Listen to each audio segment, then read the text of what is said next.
Goed, so ek het hierdie paar dae nou 'n paar beginsels vir julle gee, wat ons net kan help om in 'n beter gesindheid te stap. Byvoorbeeld sê dankie voordat jy opstaan, maar dink daaroor hoekom dankie en mindfulness en hou jou met die positiewe besig en omring jou met positiewe mense.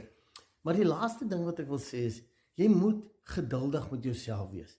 Jy moet regtig waar deursettingsvermoë hê. Onthou, ek weet nie wat jou ouderdom is, dit kan 20, dit kan 60 wees, maar jy sit vir jare geprogrammeer met 'n klomp negatiewe goed dalk of verkeerd geprogrammeer, minderwaardigheid, verwerping, vrees, wat ook al. Nou wil jy dit verander.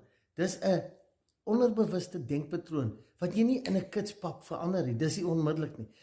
Druk deur. Let op jou gevoel.